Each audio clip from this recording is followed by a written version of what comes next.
a ter a sorte de rematar estas xornadas ca intervención de Luciano Pérez, que é un dos luthiers máis destacados dentro deste amplio repertorio de personas como tamén Francisco Luengo, que se dedicaron á recuperación dos instrumentos musicais.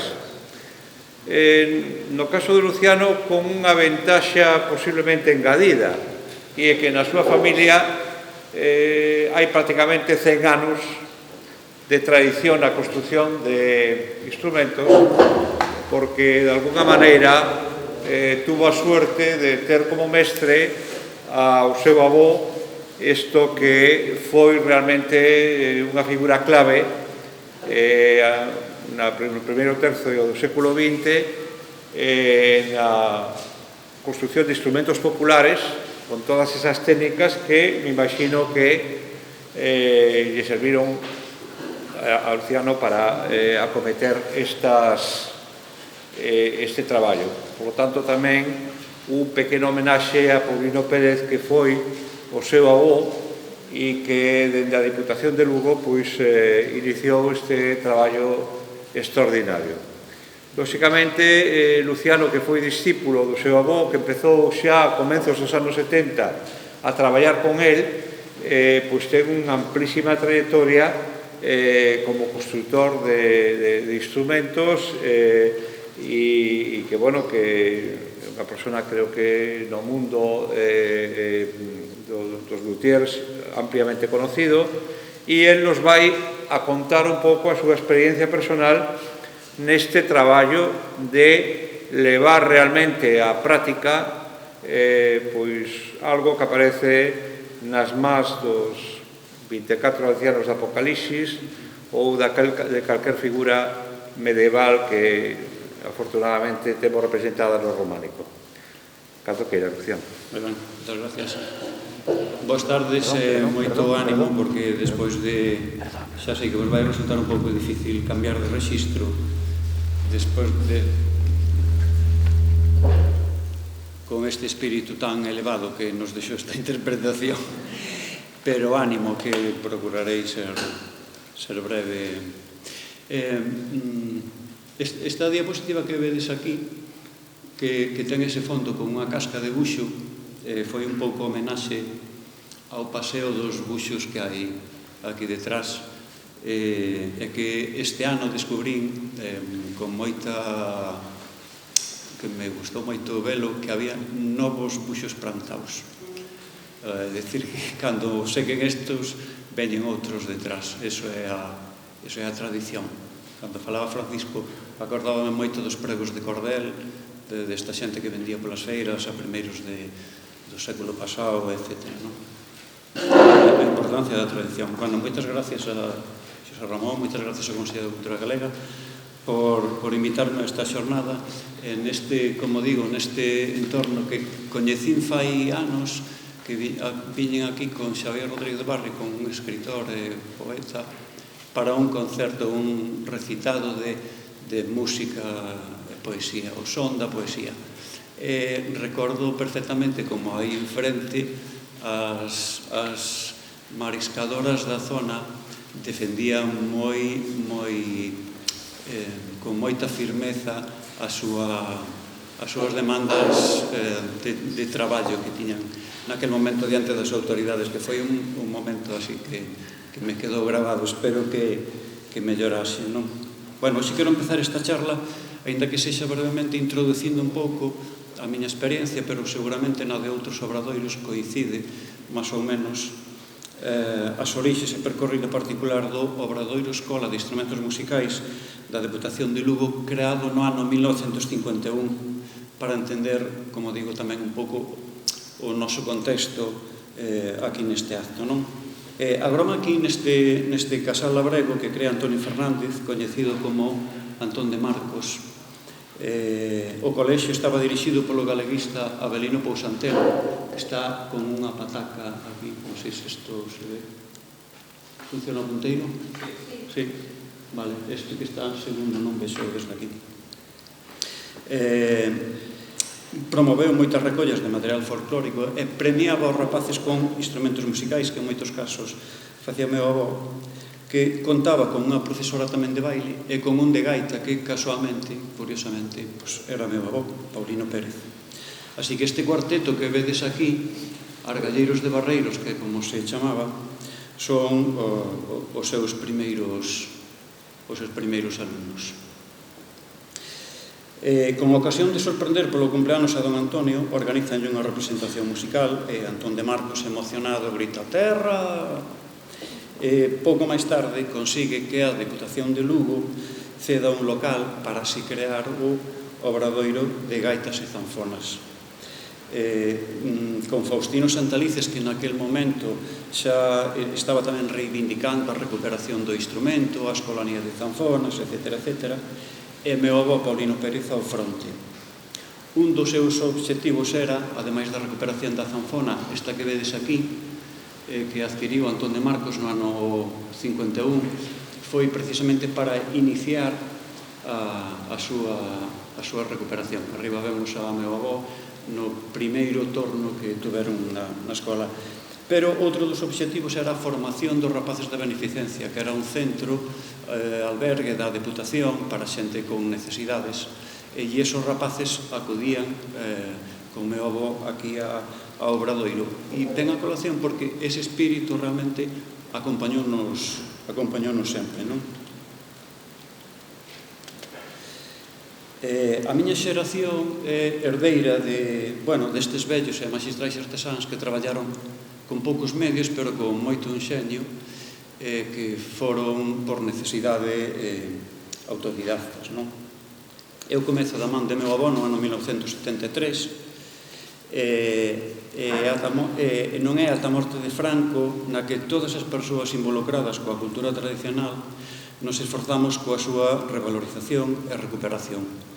O sector comeza a organizarse, a crear unha estrutura de apoio, pero aínda na década de 1980, en xeral, os obradoiros artesáns estábamos dedicados á construcción de instrumentos tradicionais en uso, aínda que, mirando a ese tempo perdido,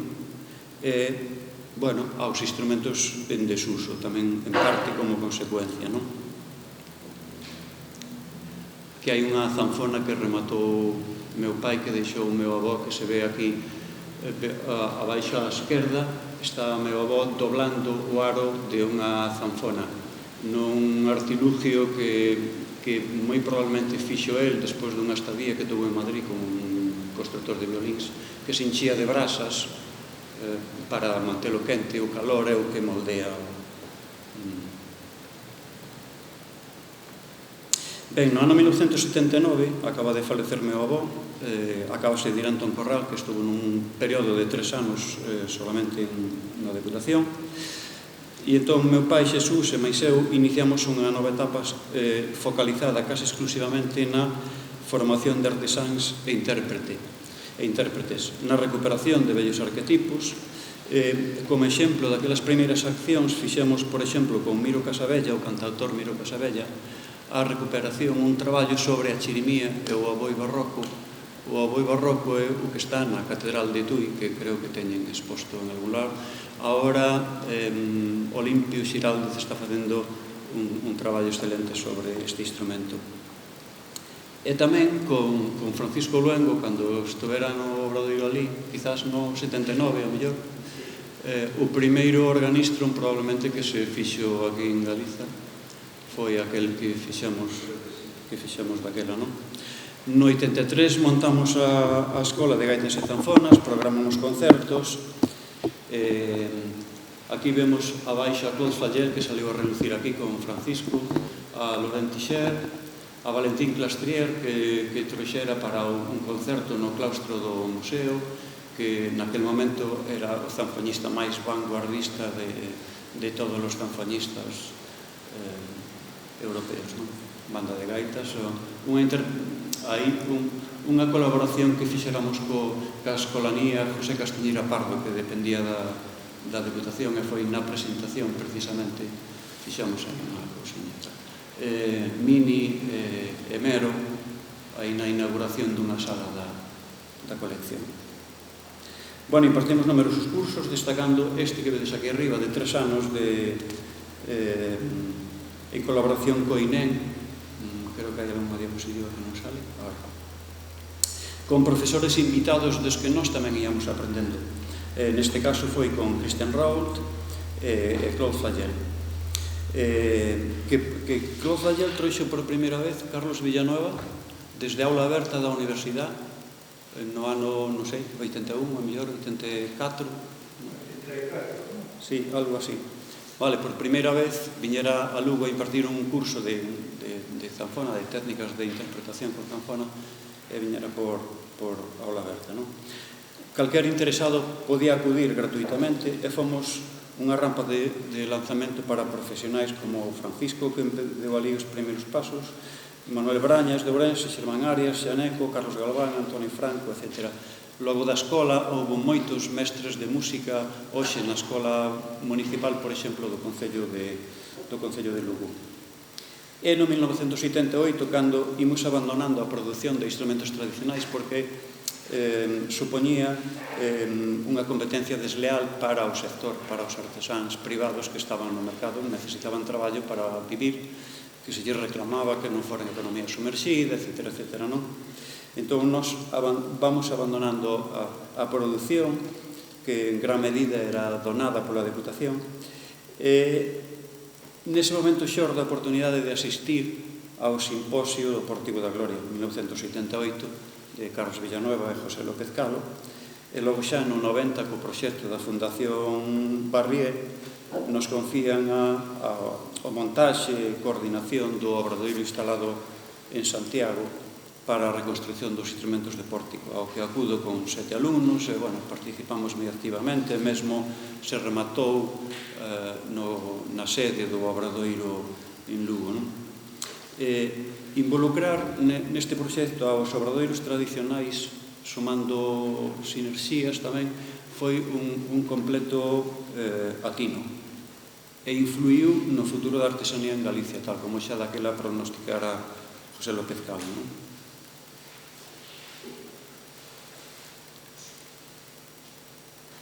En 1993 supón o noso salto a terreos máis especializados. É o momento de aproveitar os coñecementos técnicos adquiridos, novos útiles de traballo, relacións profesionais. Medramos un pouco con ese bagaxe, perdemos o medo a equivocarnos, a explorar. En fin, o que empezou sendo unha reconstrucción de instrumentos musicais tallados en pedra, logo acabamos entre todos conseguindo construir instrumentos musicais para profesionais, como xa vistis aquí, non? E este ano o inicio de proxectos multidisciplinares como o de investigación e reconstrucción de instrumentos de corda medievais, centrado maiormente no Pazo de Xelmírez, no que estaba de especialista para a investigación e o diseño de varios desos instrumentos, Francisco Luengo. Xurdiron incluso outras posibilidades, como a participación no equipo de Villamonte Editores de Madrid para un traballo sobre os instrumentos debuxados por Leonardo da Vinci, un proxecto que se inaugurou na Biblioteca Nacional, logo estuvo en Lugo, etc. Aquí vedes unha sala do Pazo de Xelmírez, o salón de banquetes deste instrumento que tocaba Francisco de Perna. Está representado aquí nunha destas ménsulas que vedes aí en primeiro termo. Isto é nunha visita virtual que teño dentro da colección de instrumentos. Aí arriba está o enderezo da colección. Hai unha visita virtual ao Pazo e podedesvos achegar con bastante detalle as ménsulas. Aí vedes unha en primeiro orden, logo ves en 360 grados o instrumento de cada unha das representacións escultóricas que hai aquí.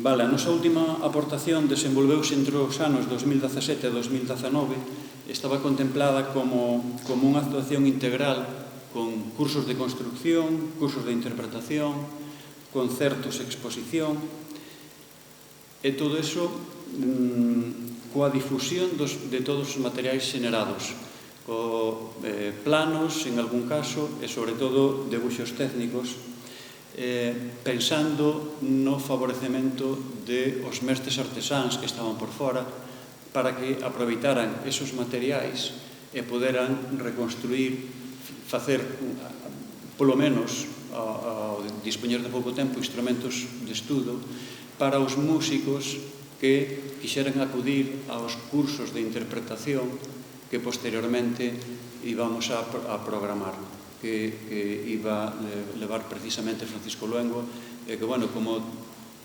outros, non moitos, pero outros proxectos dos que intentamos levar a cabo, algún desenvolveuse en parte. Neste caso, o tema da interpretación quedou aí colgado, non? Aquí vamos, estos son un pouco unhas cotas das esculturas, pero que vades a ver mellor aquí. Estivo focalizado no estudo das dúas estatuas columna que do rei David se conserva na Catedral de Santiago. Unha na antiga porta norte, a que vedes á esquerda, ese rei David cas pernas cruzadas, que é do ano 1103, con unha xiga, e a outra da antiga porta da Trindade, ou do Pórtico da Gloria, con unha rota, ademais da reconstrucción dunha selección de instrumentos musicais de proxectos anteriores, como do Pazo de Xelmírez que falaba antes, non? Creo que este rei David da dereita con unha rota, este instrumento triangular, xa non está, creo que está no museo, porque a erosión, ao estar á intemperie, sufriu unha degradación tremenda, xa perdeu moitísima definición. Creo que o ano pasado o pasaron directamente ao museo. Está en Xelmírez. Bueno, nunca antes os estudosos tiveron ao seu dispor unha colección tan completa de instrumentos musicais que, por outra parte, posibilita a oportunidade de percibir nas túas mãos a responsabilidade tamén de cada instrumento na evolución da música desa época.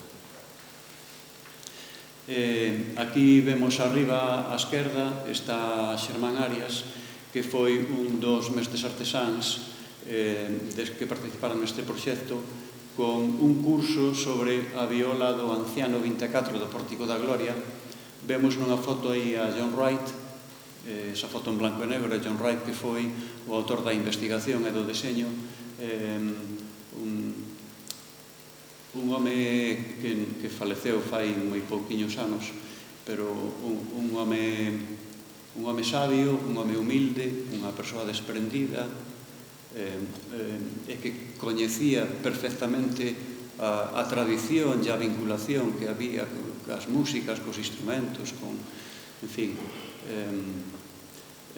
moi sentida a súa desaparición realmente. A dereita está Christian Raul, que foi o responsable da investigación sobre a rota e a xiga que vimos antes, e que aí no medio tedes a xiga sobre o plano. Hai dous instrumentos porque a escultura do rei David, esa da esquerda, vedes que donde é o diapasón, donde está Camao pulsando, a escultura está máis baixa que a caixa de resonancia, que é un pouco unha contradicción, pero tomámolo con ca cautela de o que sería, e fixemos dúas copias, unha con diapasón, o sea, con esa parte realmente máis elevada para poder pulsar e que as cordas non tropecen ca caixa de resonancia, e outra para tocar un pouco ao estilo oriental, cas cordas ao aire, cos dedos un pouco de lado. Un pouco as dúas opcións do que realmente pudo ser este instrumento, non? A baixa esquerda está Antonio Franco, que impartiu o curso sobre a zanfona das cantigas de Afonso X. No medio, aquí á dereita, en primeiro término, vemos un novo valor de mestres artesáns que acaban de incorporar ao sector, que é Marco Gamarra, un rapaz de Sarria que nunca acabas de aprender, pero, bueno, deu aí un pouco os últimos pasos neste curso, precisamente.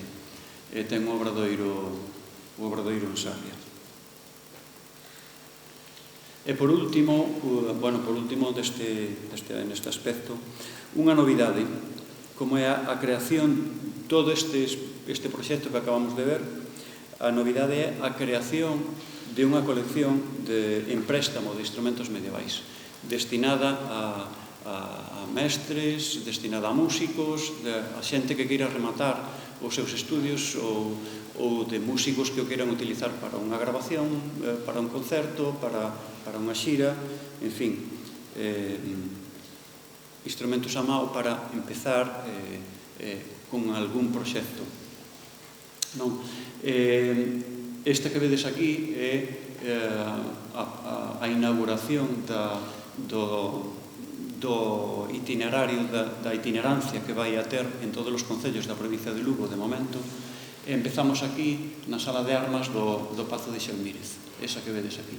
Son 7 instrumentos réplicas desde os séculos XII e XIII que podes escoitar na cartela. Se escaneades ese código que hai aí, accededes ao catálogo en 4 idiomas. Na cartela de cada instrumento hai un código QR que podedes acceder a como sona ese instrumento. Un proxecto Salvo de Zanfona, que é unha grabación de Xermán Arias, o resto é un traballo que dirixiu Francisco con outros músicos, con Tinovio, con María, sí, efectivamente. Vale, nesta exposición, isto é o pórtico de Portomarín, este que vemos aquí. Vese do outro lado o pórtico. E ao lado temos un salterio, un traballo que fixo Carlos Paniagua para que calquera persoa sin necesidade de coñecementos musicais poda tocar ali 3 melodías. Cal era a máis popular, Mara? Vale, pois esa. Unha delas é esa Cantiga 100, outra Cantiga 77, que logo comentarei, porque para min ten a importancia de que dentro das que é a única que fai referencia a Galicia, fai referencia ao milagre que fixo a Virxe na igrexa en Lugo, entón teño un pouco máis de cercanía aí. E logo hai outra de Martín Cuadras, claro. Son 3 partituras que se colocan debaixo das cordas, moi sinxelas, de seguir un pouco a liña das figuras, aínda que non coñezas a duración, máis ou menos como che sona a melodía, polo menos a primeira que teño é a da Cantiga 100. Entonces, todo o mundo realmente é capaz de seguir.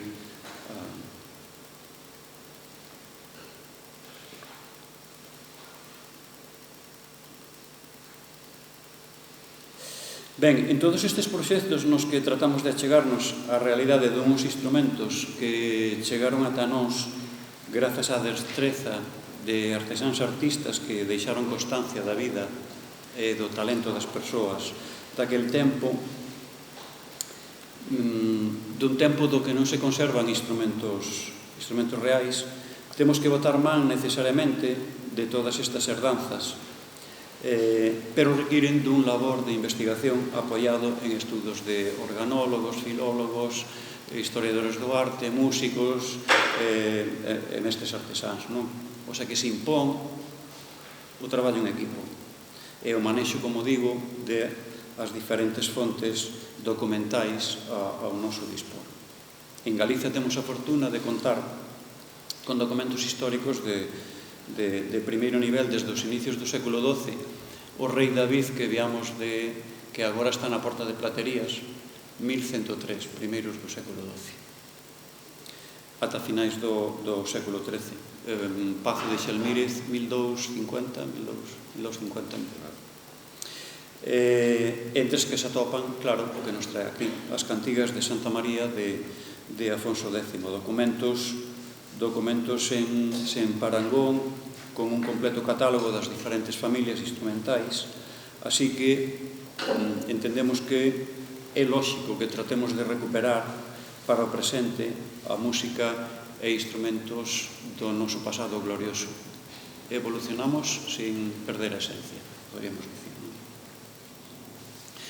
Aquí vedes unha cantiga do Pergamiño Vindel de Martín Kodax, e, bueno, metindo as fotos aí dunhas que fixen fai moitos anos de un museo de instrumentos de Roma,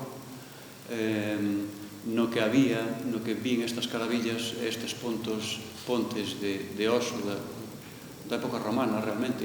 Fixadevos que parecen renacentistas ou super elaborados, super... O sea que recordo cando fixéramos aquelo do pórtico en Santiago que, bueno, había moito medo a exagerar na ornamentación ou na búsqueda do son, dos diseños, etc. Pero mirade aquí xa que pontes había aquí, que traballo, que non sei se había unha serra de marquetería daquela con pelo do cero, que é o que utilizan os colleros, pero fíjate que beleza. Bueno, está San Miguel do Monte en Chantada, ese tímpano moi coñecido. O que está no medio é unha vista do pórtico de Portomarín, Ourense.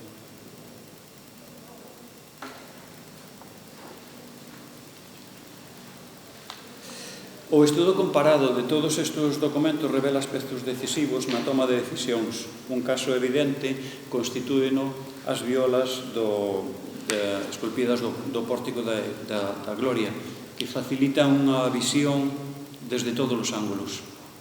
Aquí vemos, non vexo moi ben desde aquí, vemos o fondo do instrumento, vemos a planta, pero vemos tamén os costados como levan unha canaladura. Se queredes repartir esas dúas pezas e irlas rulando por aí para que sintades un pouco a madeira de tilo, que esa madeira de tilo é como, en fin, os grosores, como se parte de maneira así sinxela dun bloque de madeira, como se van serrando e van conformando. Bueno, pois esta doble curva que falaba no costado das violas, esta que vedes aquí, esta canaladura, estas dúas, está aquí, non se consigue moldeando a madeira curva contra curva, ten que ser tallada. Claro, hai aspectos que xa sabes que te levan ao tipo de construcción. No caso das cítolas que tedes aquí está nunha foto, que igual non se ve ben, pero Francisco trouxe unha cítola del, con esa complexidade de arquitectura que parece un edificio a dúas augas. Mirade por detrás que cantidad de ángulos imposibles de facer con pezas ensambladas, con pezas encoladas. Así que está claro de que temos que traballar nun bloque de madeira, monóxilo que se chama, non? Deixando neste caso deixaríamos o corazón da madeira, do bloque de madeira, estaría xusto detrás. Se o instrumento está nesta dirección, o corazón da madeira podría estar situado aquí, por exemplo, para que os anillos veñan así. Vale? Sin embargo, na tapa esa que vedes abaixo á esquerda, nesta tapa daqui, o corazón do tronco estaría situado aquí deste lado, para que os anillos van facendo así, así, así, e as vetas quedan longitudinales. É un corte ao cuarto que se chama na madeira. Desta maneira, as vibracións corren moi rapidamente, moi homoxéneas, Aquí vedes como se deixou, neste caso, unha columna central para manter a estrutura Falábamos antes de que é o momento de acometer este salto que demos os obradoiros tradicionais neste mundo así máis especializado, que descubrimos ferramentas. Por exemplo, descubrimos o útil que é unha yerga. Este é unha ferramenta de un zoqueiro, que lle comprei a un zoqueiro amigo que era gaiteiro en Lugo, de Os Montes, dun grupo mítico de gaitas, e ele era zoqueiro, e comprei alguna ferramenta, e esta yerga era unha delas. E aquí para excavar por dentro, en determinados ángulos, foi moi útil, non? Llergas máis pequenas, mesmo unha ferramenta pequena que non recordo como se chama, que se utiliza para limpar os cascos dos cabalos. Vale, aí abaixo están encolando a tapa. Bueno, un pouco o proceso nesta diapositiva podémoslo ver. Temos o documento, neste caso un documento, pero, como acabo de decir, o traballo non se fai sobre un único documento. Hai que manexar todos os que teñas ao teu dispor. E nunha época na que non existía a musicoloxía, pois, temos que comparar. Temos os documentos, temos o deseño do instrumento que se vai facer. Neste caso é o canavilleiro a viola do ancián do músico 2, creo recordar. É un dibuixo que fixo John Wright. Logo, en algún caso, aí está Antonio modelando en barro para ver un pouco a estrutura, a distribución de forzas, o encaixe de toda a talla, etc. non? Ese é un pouco o proceso. Pero, bueno, hai un documento extraordinario que me parece a min revelador, que é o libro de taller do mestre de obras Pilar de Honnecourt. Esta imaxe que baixei de internet, ten pouca resolución, creo, é un libro de principios do século XIII, unha especie de manual destinado ao persoal técnico que recolle noticias acumuladas durante as súas viaxes por Europa, con dibuxos, notas e solucións prácticas. Nesa época, ademais da representación en dúas dimensións, como son os dibuxos, claro, para as figuras que non podían ser comprendidas por medio dun dibuxo, mencionas a necesidade de representalas materialmente en madeira, en cera ou coa axuda de outros materiais para fazer demostracións. Víamos na diapositiva de antes que Antonio estaba modelando con barro aí unha parte da arca, non?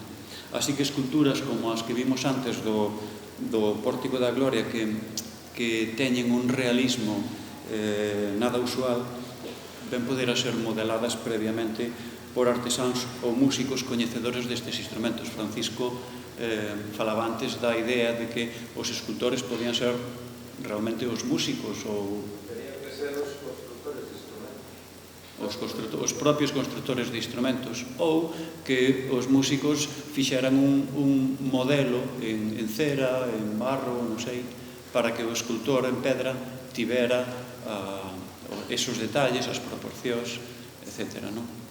Supoño que as profesións daquela non estaban tan especializadas como agora. E recórdame, por exemplo, utilizaban os chifres de afilador primeiro, pero despois era afilador e capador, afilador e paragüero. En fin, a fusión de profesións por necesidade que tiñas para vivir, non? Seivane, o constructor de gaitas, facía culatas de escopeta. A vez que facía gaitas, ademais de ir a tocar. O sea que... Bueno, ademais, os mestres artesáns contamos coa nosa propia experiencia e os coñecementos de como funcionan as ondas sonoras, como funciona nesta madeira naquela, como temos que corte lle temos que dar a madeira para as diferentes pezas, un corte tangencial de tabla, un corte radial o cuarto, como víamos aí para as tapas. E logo está o parecido tamén de algúns instrumentos destos cos instrumentos actuais.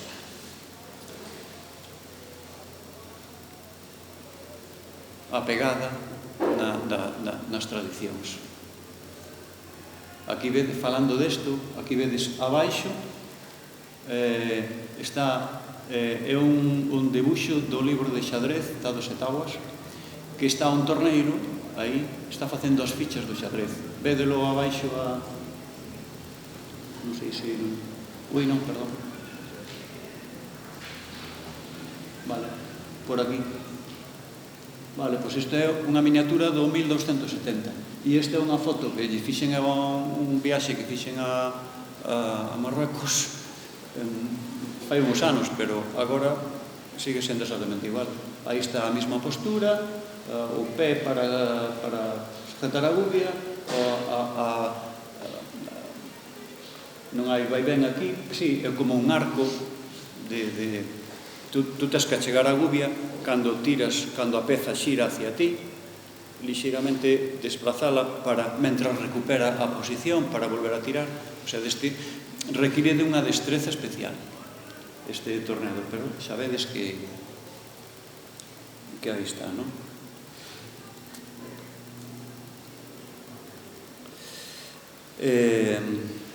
Bueno, os músicos daquela xa requerían un bo instrumento para facer música, seguro.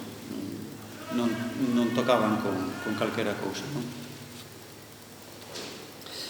As miniaturas alfonsinas son, entón, un documento único e extraordinario, tanto se as estudamos por separado como en conxunto, nas que podemos analizar máis de 100 músicos representados interpretando cos seus instrumentos, semellantes en moitos casos, aínda que, ás veces, achegan detalles diferenciados e significativos no número, disposición de cordas, tamaños e detalles ornamentais e organolóxicos. Fronte á posición sedente na escultura, co instrumento apoiado sobre as pernas, nas miniaturas os músicos están representados en actitude máis natural e en diferentes contextos.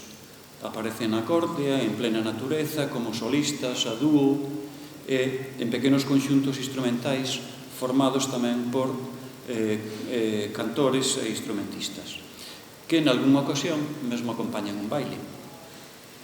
Estas escenas ilustran o uso e a función que desempeñaban os instrumentos musicais na corte, pero tamén nas diferentes capas da vida social, poñendo de manifesto a permeabilidade entre culturas e entre a corte e o pobo. Acompáñanse dun compendio de composicións no que destaca para Galicia. Quero romper unha lanza a favor desta peza da que está, según un manuscrito, está numerada ca 77, que é da que Deus mamou, que, como comentaba antes, a única cantiga que fai referencia a Galiza e concretamente a Lugo, que como a Virxe María sonou a unha muller que tiña contreitos os pés, tolleitos os pés e as mans. Entón, bueno, pois pareceme importante esta cantiga, non? A ver se chegamos a facer tan famosa como a CEN. Este repertorio con diferentes temáticas descóbrenos a súa vitalidade e, en algún caso, supoño que tamén a tesitura requerida para os instrumentos, non? Vale, aquí eso, temos este é o prólogo, creo recordar, o prólogo das cantigas, onde está Rei aí Sabio con dúas parellas de instrumentistas. E o códice TI1 ou algo así, creo, non? Mara, que tes mellor este das palmeiras. Vale, dos escasos instrumentos idiófonos representados é significativa a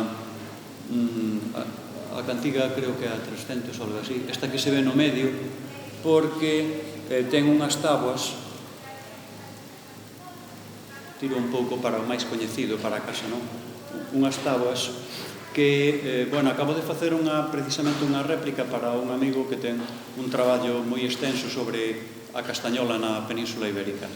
Está facendo un traballo sobre estas táboas que poderán derivar as terrañolas que temos agora mesmo. Aquí as táboas vense unha en cada mau, seguramente para facer un xogo. Recórdame tamén os crac-crep que vin en Marrakech, esos instrumentos de ferro que... tamén hai, sí, un solado daquela, un que vimos antes aquí, non sei quen non puxa a miniatura. Vale, aquí a terrañola, como sabedes, utilízase solo nunha mão, porque, ao mellor, esa evolución foi a que conseguiu que simplificando o instrumento, se fixera mellor a mesma complexidade rítmica, non? Hai carillóns, como este que vedes arriba á esquerda, que teñen nos badalos, está pendurado aí o nome da nota que debería de dar cada un, se o apreciades, pero están aí o nome das notas. Un dos proxectos que estudamos levar a cabo precisamente con Antonio Musel foi da Idade Media as tradicións populares, esa conexión entre o mundo medieval, século XII, coas nosas tradicións. Aí contemplábamos a realización dun inventario das campás da provincia de Lugo, de todas as igrexas, da catedral, etc. E tamén dos órganos da provincia. Dos órganos chegamos a facer un inventario, quedou inédito aí, non se publicou.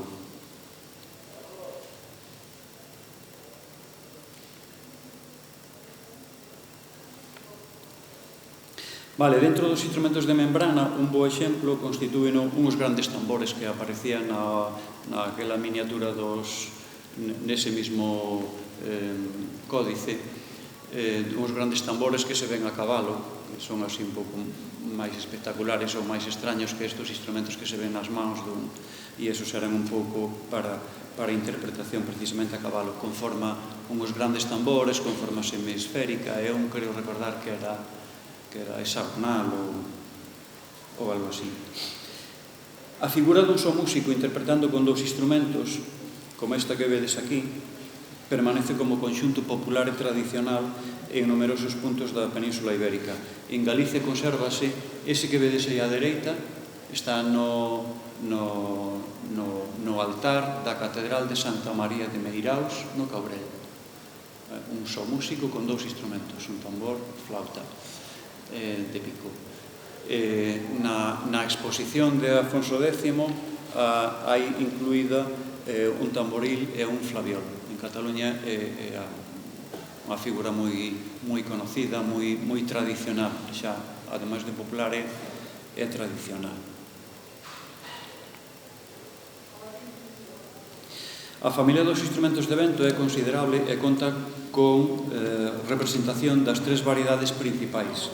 De boquilla son numerosas as grandes trompetas rectas e dous olifantes que vedes aí na parte superior central. Con bisel, algunhas flautas de pico e traveseira e un fermoso órgano portativo na cantiga 200. As lingüetas, esa miniatura que vedes á dereita, esa máis alongada, son as launetas. Son de lengüeta simple, son as que emiten a sonoridade coas súas vibracións en certos instrumentos. Poden ser, como decía, simples ou dobles, depende do interior do tubo sonoro. Xeralmente, se o tubo sonoro é cilíndrico, a lingüeta é simple, como no caso do ronco da gaita, por exemplo. Lingüeta simple, un pallón. No caso do punteiro, que é cónico, lingüeta doble, son dúas láminas, dúas cañas, non? Hai unhas gaitas fermosísimas, como estas que vedes aquí. Pablo Carpintero fixo un traballo que además lle deron un premio con esta gaita que vedes aquí.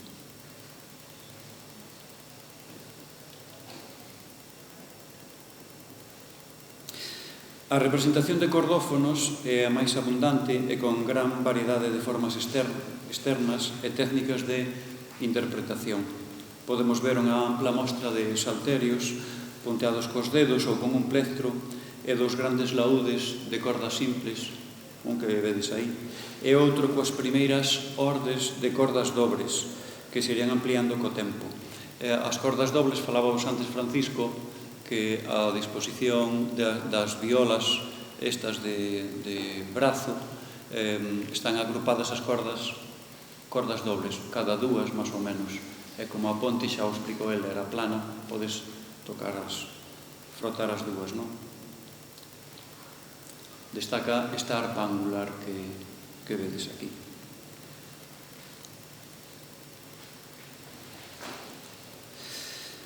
Das escasísimas tanfonas conservadas en pintura, a da cantiga 160 constitui un documento único con dous instrumentistas que xa manexan o instrumento en solitario. Aquí vistis antes con Francisco o organistro que era tocado por dúas persoas. A evolución dese instrumento é aquí, nestas zanfonas, que son o primeiro modelo, seguramente, na evolución, co teclado dentro da caixa armónica, non? Organolóxicamente son semellantes, cambia a decoración en espiga e con esos rosetóns dourados, non? Este traballo que vedes aquí formou parte dun proxecto do 2004 que tamén con Antonio Rosell, que era un pouco eso que falaba antes da cultura tamén medieval e as súas conexións. Fixemos dúas zanfonas e un órgano portativo que dou ás portas, que era un estudio que iba a facer Joaquín Lois, que é un organero de Torquemada, de Palencia. Estaba previsto mesmo, era un proxecto aberto a todos os profesionais, incluso a nivel europeo. Tiñamos incluso previsto becar algún dos inscritos para as estancias que viñan de lonxe, etc. Aquí vemos a Antonio Franco tallando a tapa de unha das zanfonas. Este modelo de zanfona con caixa rectangular, que ademais de amplificar o son, alberga o teclado. Vedes aí a zanfona que está barnizando Antonio, que ten o teclado dentro, verdad? Como vedes, a construcción é con pezas independentes, separadas e ensambladas, laterales rectos. Non é como agora, que a zanfona tradicional, bueno, agora xa está cambiando moito. Pechamos fai o día 12 de setembro unhas xornadas que organizamos en Lugo sobre a zanfona, celme de zanfona, que como lle chamamos a esencia da zanfona galega na que participou Carlos Villanueva. Entón agora son pezas xa moldeadas con calor. Daquela xa vedes laterales rectos, sinxelos. A zanfona tradicional en Galicia moldeada con calor. E xa entra aquí a disociación de madeiras duras e blandas. Madeiras blandas para a tapa armónica, duras para o resto do instrumento, prácticamente, non?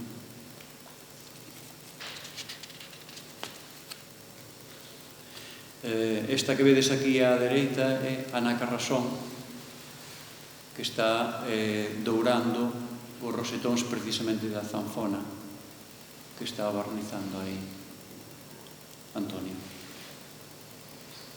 Estes son os que participaron. Ana Carrasón e Teresa Gómez Espinosa son dúas profesionais do Instituto do Patrimonio Histórico Español, do Ministerio de Cultura, que contamos con elas para o proxecto. Ana Carrasón fixo ademais entre as dúas, pero Ana Carrasón máis o tema da restauración da techumbre da Catedral de Teruel, unha techumbre preciosa tamén con instrumentos musicais.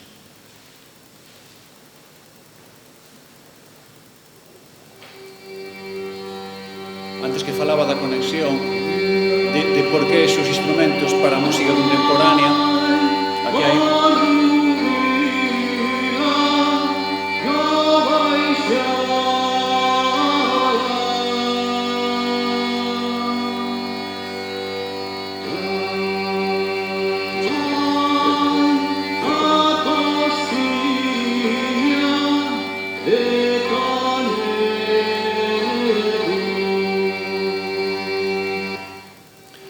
este é Xermán Arias.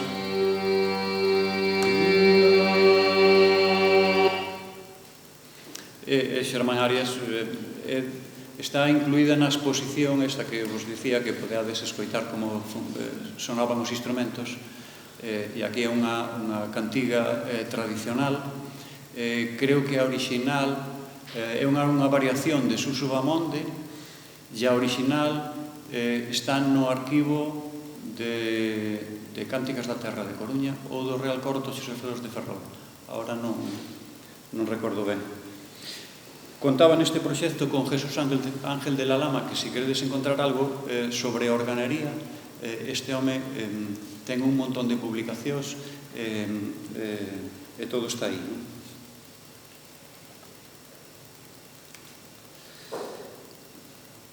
Bueno, predominan os instrumentos fretados con arco e as violas en particular, que están representadas, como en todos os casos, en actitude de interpretación, destacando as chamadas violas de brazo, como as que vedes aí, con instrumentos perfectamente trazados e que resultan moi coherentes no seu conxunto. Un aspecto que igual pasa desapercibido é a representación da quinta corda polo exterior do mastro que vos falaba antes Francisco, e que podedes ver perfectamente nesa que tedes aí riba da mesa, como hai unha corda que vai fora do mastro, que se utiliza para bordón ou para tocar co pulgar, etc. E aquí creo que se ve por aí, non sei se sodes capaces de aprecialo, pero hai unha línea blanca que vai aí por fora. A viola de brazo foi o instrumento musical favorito co que se acompañaban os xograres e trovadores como Martín Codas, que víamos antes ao Pergamiño Vindeiro, o Joan Romeu, a xulgar pola gran cantidade de representacións artísticas, tanto en pintura como en escultura, en pedra e textos literarios, o instrumento máis popular en Europa.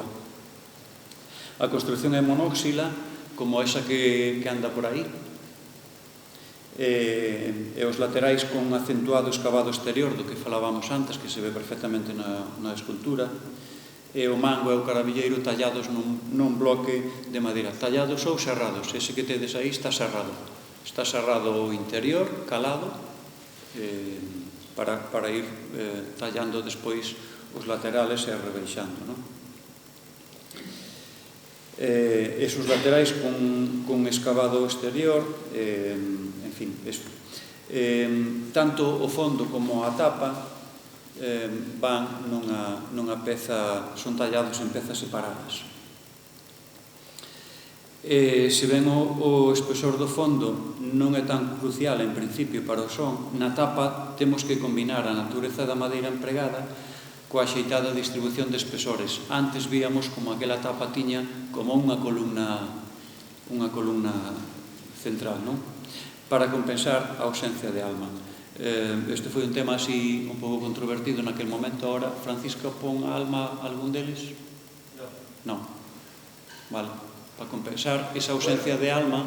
Bueno, podo explicar este instrumento que antes non o toquei, que é unha giga.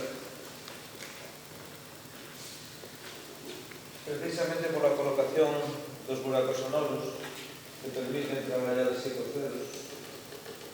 A veces coloco unha alma no medio do instrumento nunha posición aquí concreta e a veces non. Ahora non o levo. A diferencia non ten ninguna importancia que teña alma ou non. Si ten alma, ten un pouco máis de volumen, pero o sonido é máis desagradable, máis desabrido. E se non ten alma, ten un pouco menos de volumen, pero un pouco, unha cousa mínima, e o sonido é máis fácil de utilizar. Claro, a mellor, ao non ter ese punto de apoio, igual hai que compensar un pouco os grosores, a distribución de grosores, etc. na tapa, pois para que non se funda, por exemplo, non?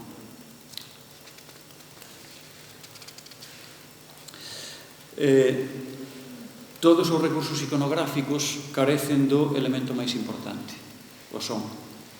E por iso constitúe unha fonte inevitable de consulta que falaba antes Francisco, que era do teórico de Jerónimo de Moravia, que é o que nos fala, o que nos deixou 3 afinacións para violas precisamente con este bordón desviado, fíjate tú, algo así tan raro tal, pero él deixounos eso aí. Por eso a importancia de documentar as cousas, de que falaba Xosé Ramón Pousa esta mañá, de documentar o son, en fin, vale, falaba Francisco de cando dentro de 200 anos que non hai unha grabación de Camarón, a que fontes acudimos. Entonces, creo que xa chegou o momento de que somos perfectamente conscientes de que do efímero que é todo isto e do legado que debemos de deixar. Ahora que estamos valorando, revalorizando a cultura tradicional, etcétera, etcétera, debemos de pensar que somos unha cadea de transmisión e o que reciban os demais, nós somos responsables. Entón, bueno, cada un debemos de facer o que podamos, non?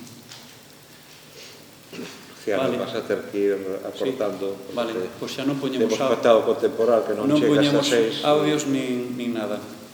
En fin, comento así xa por encima, así máis historia. Dentro dos grupos de músicos, aquí temos dous moi interesantes, que son estas rotas. Dous músicos enfrentados, co cual, de entrada xa que nos dicen que o instrumento ten cordas polos dous lados. Un vemos o instrumento polo lado dereito, o outro vémolo polo lado esquerdo. En fin, o número de cordas, a distribución o de clavixas, etc. Para un músico é moi importante a distribución das cordas para que lle quepan os dedos, para poder tocar cómodamente, facilmente. Non sei, calvou? Vale. Cítola a que veamos, xa non poño a que vimos antes, esta cítola que acompaña con esa viola, que, bueno, que tamén nos pode indicar un pouco a instrumentación por onde iban, o xogo de instrumentos, etc. As dúas que están á dereita moi fermosas, esa que é do Pazo de Xelmírez, non hai moitas cítolas en Galicia. Vale, bueno, pois nada, que xa viña a terminar, porque todos estes proxectos, no noso caso, contribuíron a engrandecer, a aumentar a colección de instrumentos musicais, obxectos sonoros e arquivo documental do Centro de Artesanía, que o que eu me dedico a levar esta colección, que podedes ver nunha página web virtual, unha visita virtual, etc.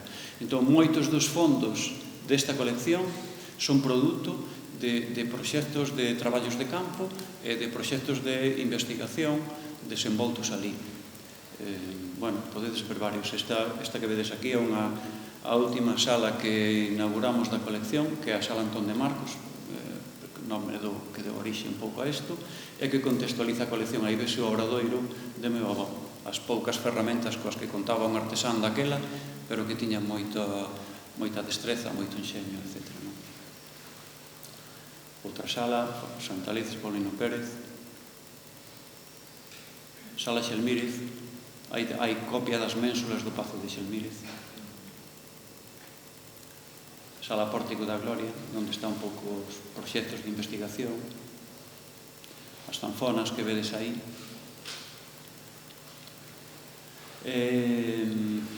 Bueno, e estes proxectos, unha vertente destes proxectos, como comentaba Mara, que o levaba ao terreno didáctico e escolar, que é un mundo que a mí me interesou sempre e no que me volquei un montón, que fixen, por exemplo, maletíns didácticos que levándose a todos os colexios da provincia de Lugo gratuitamente.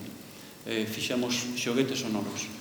Previamente fixémolo no obradoiro cos mestres, para que eles incidiran sobre a importancia deste tema.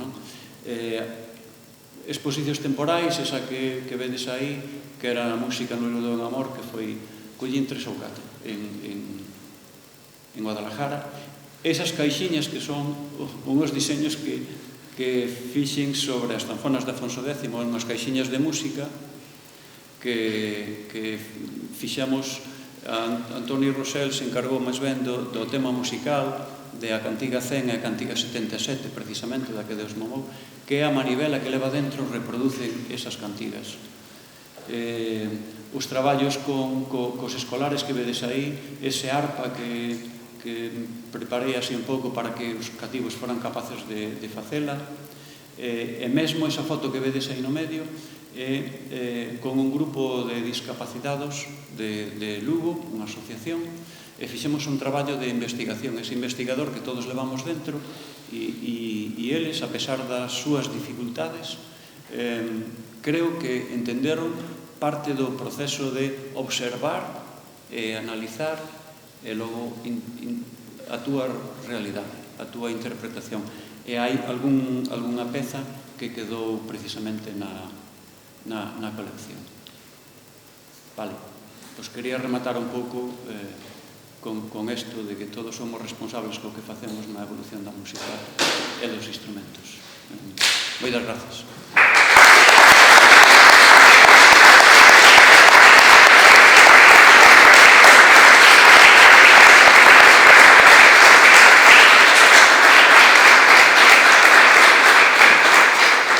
Bueno, moitísimas gracias, Luciano, moitísimas gracias a Carlos, a Esperanza, a Francisco, a todos os técnicos e técnicas do Consello que fixeron posible esta xornada e a todos vos, naturalmente, por asistir. Eu creo que agora, cando escoitemos a cantiga número 100, non solamente vamos a escoitar música, sino que vai aflorar na nosa cabeza todo ese mundo que hai detrás, non? Tan interesantísimo e ao mesmo tempo tan descoñecido, e agardo que, polo menos, esta xuntanza servirá para iso, non? Para sensibilizarnos un pouco máis sobre a importancia que ten o sonido, a conservación do sonido e a recuperación dos vellos sonidos que forman parte da nosa historia. Aproveitar estes minutos que nos quedan para dar un pequeno paseo por este lugar mítico que é a Illa de San Simón, por onde non solamente pasou Mendiño e moitos outros autores das cantigas, senón que está gran parte da historia de Galicia, desde os invasores de todo tipo hasta os presos políticos que aquí padeceron un calvario terrible. Moitísimas gracias a todos. Se estuveramos en Irlanda xa tiñan unha película ou un ciclo de películas feito que non temos nada que festexar aquí en Galicia. Pois mira, este era un feito de unha La Roca gallega. Moi ben, moitas gracias a todos.